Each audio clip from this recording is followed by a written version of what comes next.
Good afternoon, NOSA community. It is Shamika, and I am coming back excited. It is officially June 1st. So it is the 1st of June and the 1st of the third quarter. So we're excited here at the NOSA group to see what you guys are up to, as well as share a little bit about what we've been doing. So, as always, thank you to all our new members, all our subscribers here on our YouTube channel, and supporters in the NOSA community. And today's topic, we're going to be touching a little bit more in depth on the roles of virtual assistants and actually how they can support you in your small business, how they can increase your productivity, allow you to be more responsive to any potential clients or employees, and really kind of streamline your business all the way around. So feel free to come in. And if you haven't gotten a chance, go ahead and click that alert bell to get updates on our latest videos coming out here just about every week. As well as feel free to recommend or share any information that you may want to share with the community around your experience working with virtual assistants, as I know everyone's experience can be a little bit different. I myself will chime in on my experiences. I've worked with a ton, about a half a dozen virtual assistants over the last few years. So I'll definitely share some do's and don'ts as well. So let's get started. And again, my name is Shamika. I am the founder and creator of the NOSA Group, and we're excited to have you here talking about virtual assistants for small businesses and how you can streamline operations and boost productivity. So, first, before we get started and jump in too much, you kind of want to think about, hey, what's happening in my business that I might need a virtual assistant? And many times people don't do enough diligence around, do I need a virtual assistant yet? And I encourage people, you're going to always need help and support. Very few of us have the ability, knowledge base to run our entire operation solo. So at some point, you'll need some sort of assistance, whether it's a virtual or in person assistant. And small firms really must discover ways to optimize their efficiency and streamline their process, not only to become a more fast paced business and create that type of environment, but also to compete with medium to larger size businesses that have more resources and people. Hiring virtual assistants has become very popular, i.e., the whole pandemic.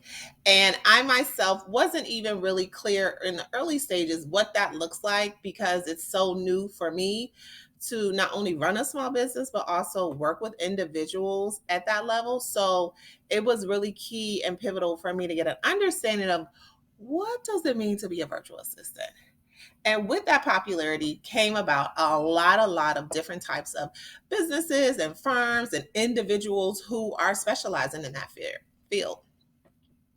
Small business owners can have benefit greatly from the assistance of a virtual assistant who can handle a variety of administrative tasks, social media management, customer service, calendar management, scheduling, and the list goes on. There's virtual assistants for accounting, bookkeeping, and a lot of other kind of repetitive day-to-day tasks that you may have going on in your particular business.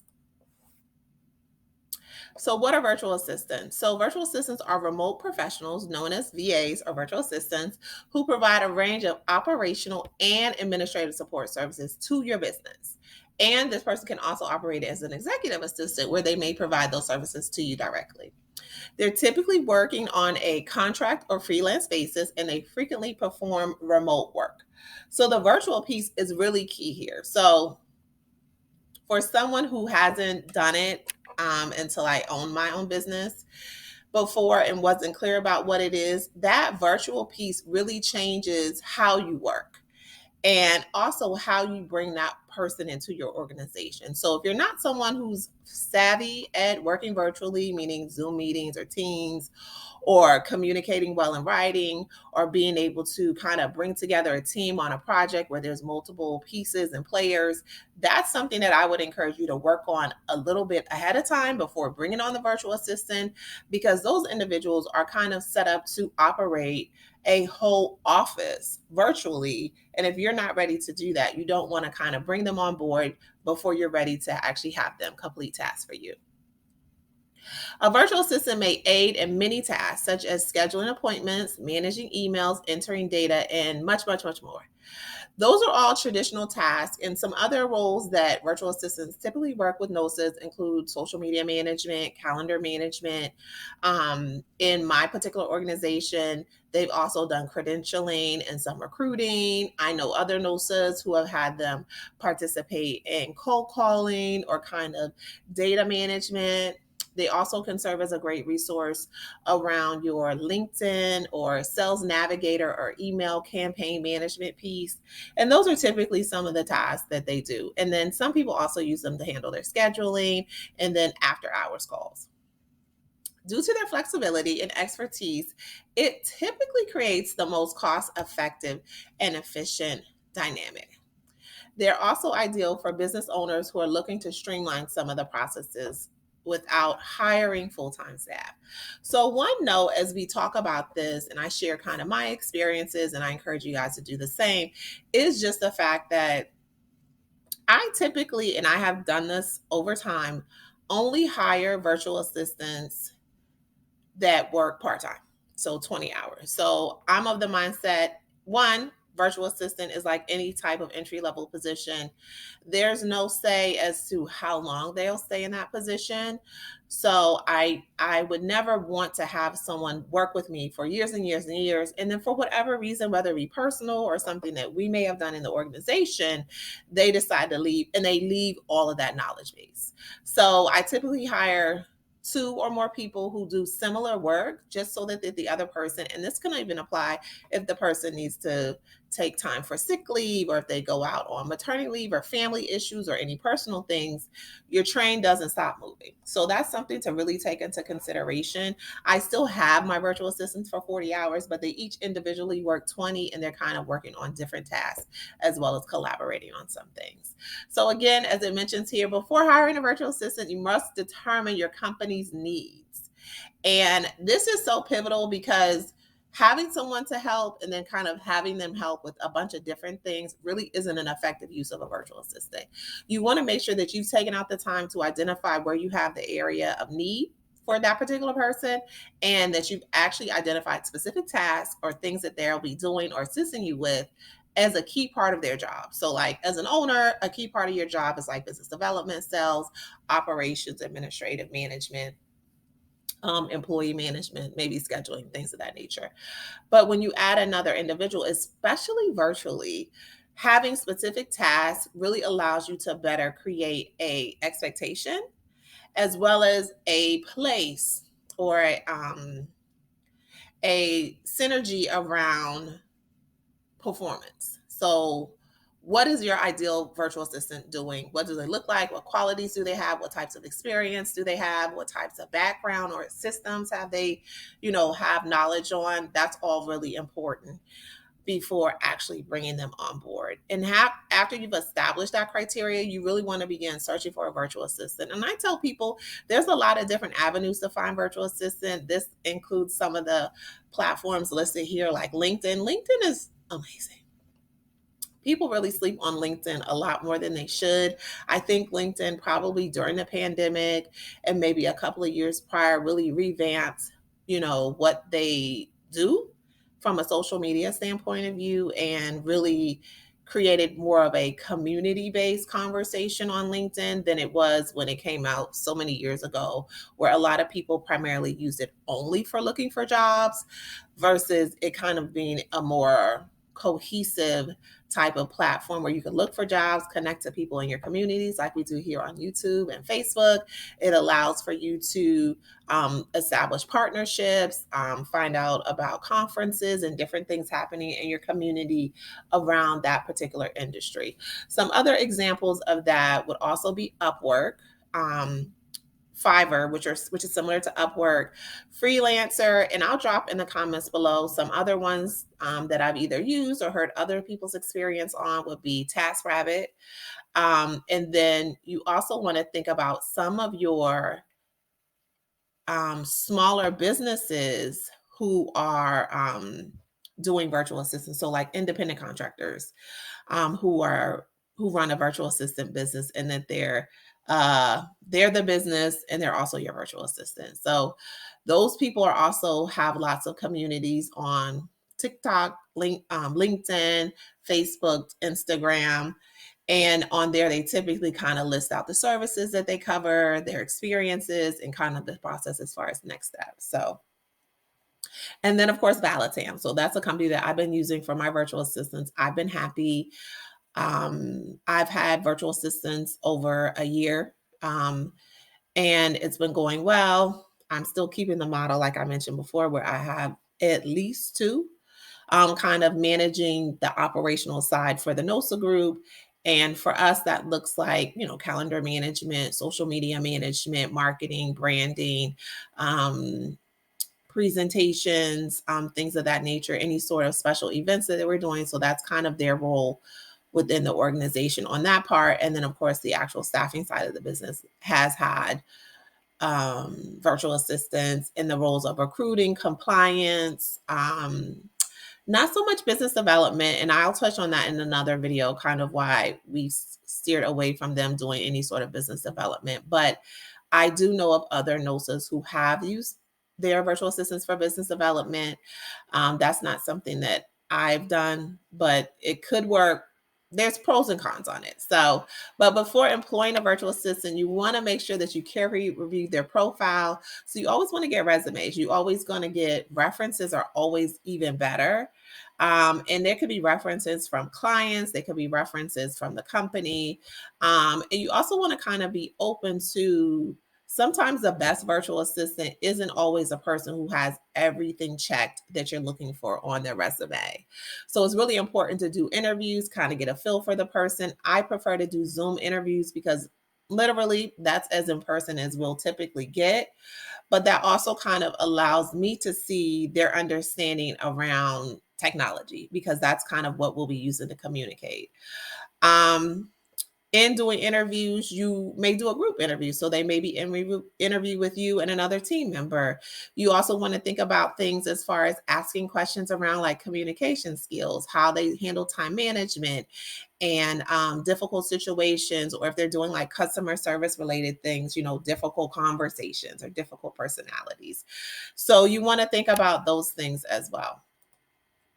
So once you've done all those things and you've made the hire and now that person is kind of onboarding into your organization, managing your virtual assistant kind of becomes the second step of the process. So even though the person is working virtually and maybe they have tons of experience working virtually as an assistant for organizations, you want to make sure that you've tied in for them what your company culture is about and what the expectation you have for them. So setting clear expectations, effective communications. Some things that we did internally was weekly meetings, and it doesn't have to be on Mondays because I don't necessarily feel, on a personal note, that having a meeting on Monday is necessary.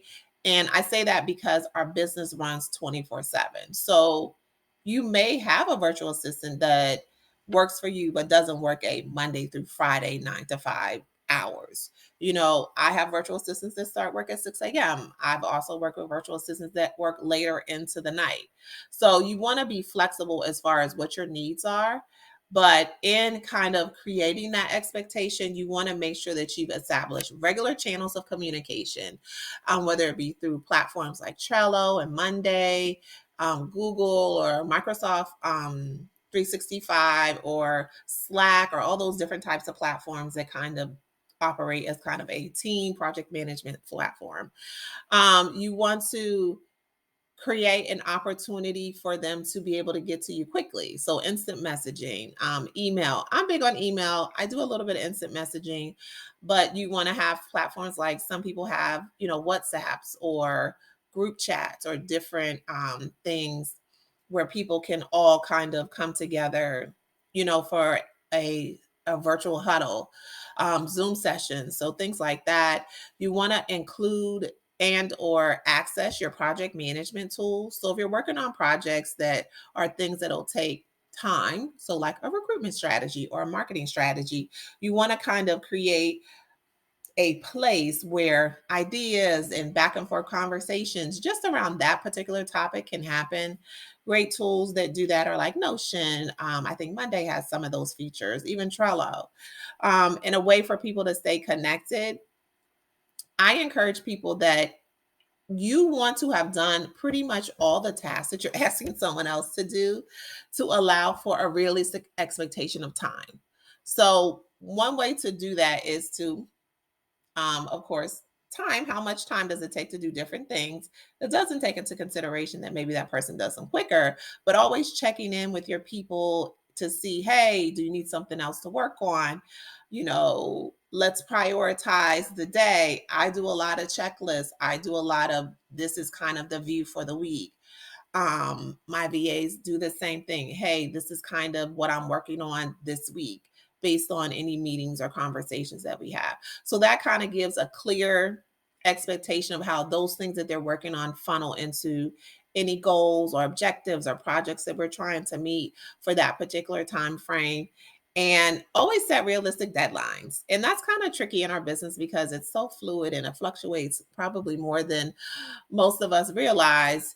But you want to kind of be clear as far as posting, especially for the social media management VAs. I want you to post 4 posts every day on this platform or that platform. I want you to do it in this style. Um, Platforms like Canva do a great job of allowing that to be scheduled where you can go in and look at it later, which is really nice, or look at it whenever. Scheduled post, that's a great tool to use, whether it's on Canva or any of the other platforms or on Meta Business Creator, so that way you can kind of see what that person has planned. You can see what that person has worked on. Um, and then, of course, other ways that you can kind of keep track of milestones or projects is that most VAs, whether it's from any of the companies that we mentioned here, have some sort of tracking system in place. So they have systems where either their organization that they work for or that you work with them through does kind of like a periodic screenshot of what that person is working on throughout their day. Sometimes, depending on how you're set up as a business, you may have them do like a check in email to kind of say, hey, good morning, Shamika. Today I'm going to be focused on da da da da. Let me know if you need anything. So, a lot of that is your own style of supervision or management. And then over time, I do encourage you to kind of build trust so that you're not leaning on them as much and you've communicated so much information that they can kind of anticipate your needs and maybe make suggestions to you about what works, what may not be working, how to improve different things in your business, and you'll trust their feedback and their opinion. And then the next one, which is so pivotal, and I think sometimes gets missed, is regularly review their work and provide constructive feedback. Like I mentioned, as time goes on with your VAs, you build and establish trust. They're clear on the expectation. They understand how the organization works. So that should lean you away from a lot of the micromanagement. But you always want to review work. You always want to comment on posts where they're maybe saying, hey, I'm working on this or I'm finishing up this. Can you check this out? Things like that. And then provide constructive feedback. And some instances that could look like, hey, this post did really, really well. Let's try to format more of our posts in this way.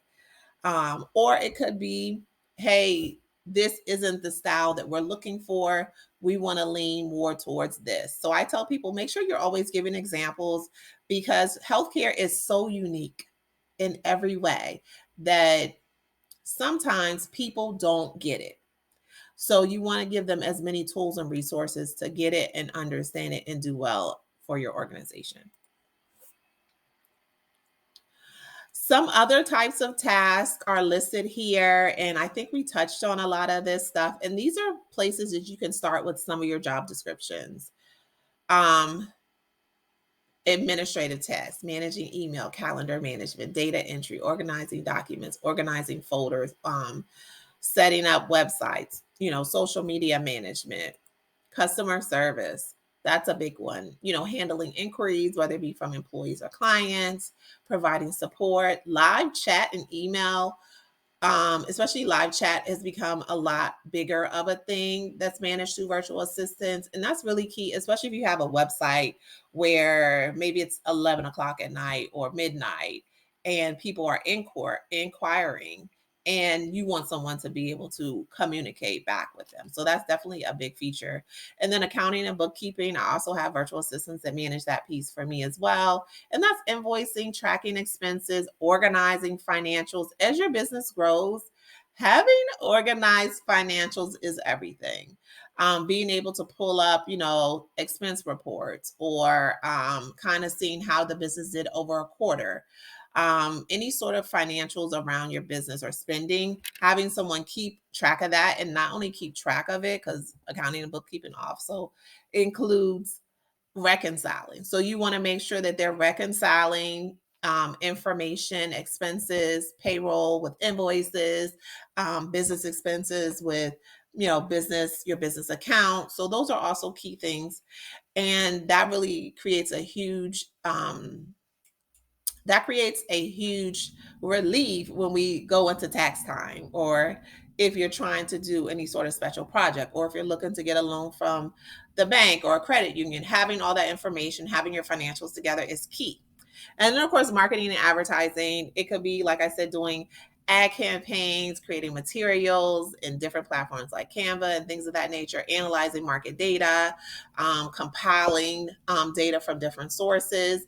And then some other ways that you can use virtual assistants could be that they kind of do your market research. I found that to be really beneficial to see like what's happening in the market, like what are the rates, what are the positions that are open, how many positions are open in any given zip code or state, city, county. Those things, I found a lot of virtual assistants are very good at, kind of the gathering of data.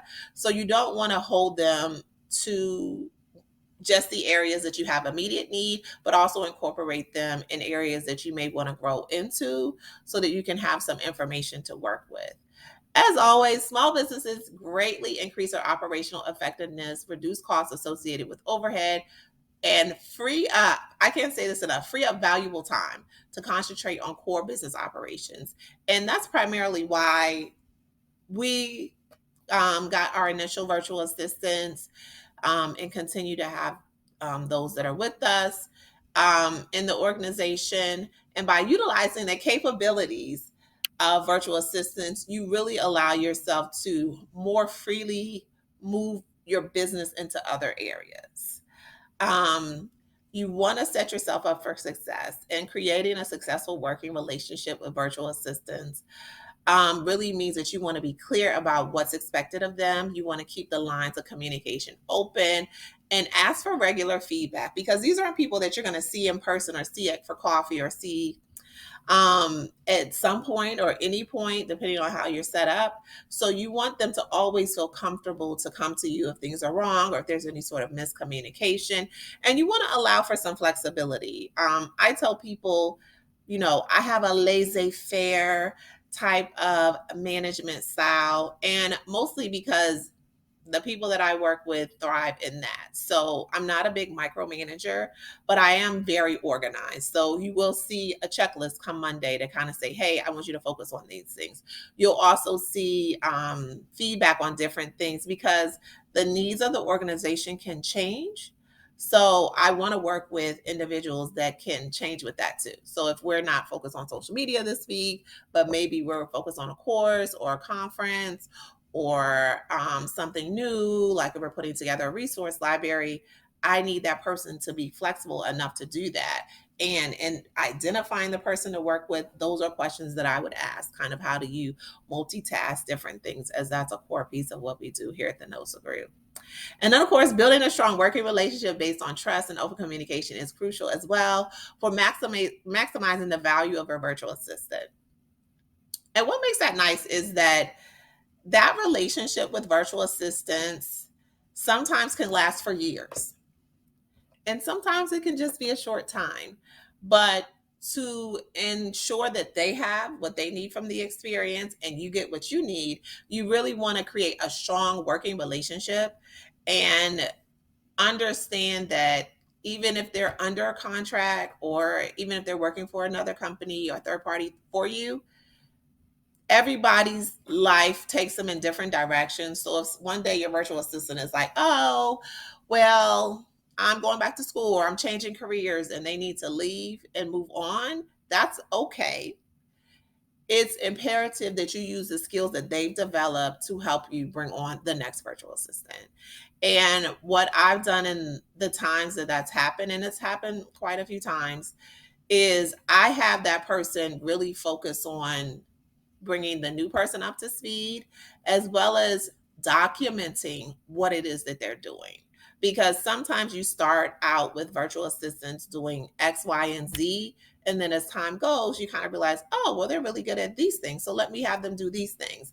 And you may not always take out the time to write down what those things are or shift the priority, or if it's things that they're taking off your plate, but you always want to take a moment to really document, get with them to do that information sharing, just so that as they transition out and the new person transitions in, it's not as challenging. But it's a part of the industry. I tell people, hey, I don't expect a virtual assistant to work with me for years and years and years. And because of that expectation, I'm always prepared to onboard the next person into my organization. The main thing that I ask is just enough time to do that. And typically, in the instances where it's been done, I haven't had an issue for any VAs leaving the organization to be able to provide that for me. So, if you enjoy the information we shared to you today about virtual assistants and managing them and the types of tasks that they can do, as well as how they can make your organization more efficient, feel free to go ahead and follow us here on our YouTube channel. Click that alert bell and get updates on more content. As I mentioned in the last few videos, we'll be providing more and more content on the operational side of the business. So, like that day to day operation side, that's a key piece in your business's success. As well, if you'd like to, feel free to go ahead and jump out there and join us on our other social media platforms, including our humongous Facebook group, where you can get more information about other people's experiences. One of the nice things about social media, in my opinion, is that everybody has a different experience, and it really comes home when you talk about healthcare and staffing. So, depending on what state you're in, specialty, it can look really different. So, definitely feel free to follow us on Twitter, Instagram, Facebook, here on YouTube, as well as TikTok. And if you have any suggestions or want to share your experiences, definitely go ahead and drop that in the comments. I'll drop some of the information, including the virtual assistant organization that I work with and any other companies that are worth exploring. Again, make sure you get references, get client references, get referrals, do interviews. Make sure that you have a lot of flexibility around the decision in bringing on that person, and that they're a good fit initially. And sometimes that means bringing in a second party who can also be a part of the interview, or create or provide a second interview for the person, because there's nothing worse than having to start over again, just because the person wasn't a good fit. I hope this information is helpful to you, and thanks for being a part of our community.